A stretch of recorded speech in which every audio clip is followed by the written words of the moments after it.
Ikiwa ni siku nyingine njema tena ambayo Bwana ametujalia, Bwana ametupa kuweza kuiona, tuna kila sababu za kumshukuru, tuna kila sababu za kumfurahia Mungu mwaminifu.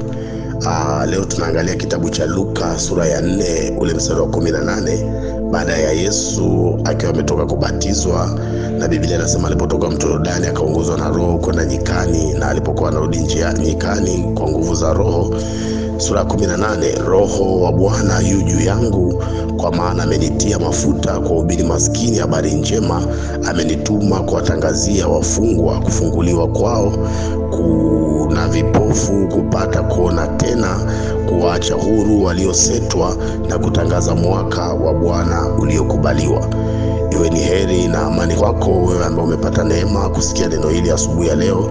Tamani Roho wa Bwana akaachiliwe juu yako, maana anapoachiliwa juu yako ndipo vitu vikuu vinapozaliwa. Hata ukisoma kitabu cha Mwanzo, Biblia inasema dunia ilikuwa ukiwa na utupu, na Roho wa Bwana akaatamia juu ya uso vya vilindi vya maji. Na Mungu aliposema, kila alichosema kikawa, kila alichosema kikatendeka, ni kwa sababu Roho wa Mungu alikuwa ameatamia juu ya uso wa vilindi vya maji. Tamani Roho wa Mungu akaatamie katika shughuli zako asubuhi ya leo. Ni katika jina la Yesu, na uwe na siku njema na yenye baraka tele. Amen.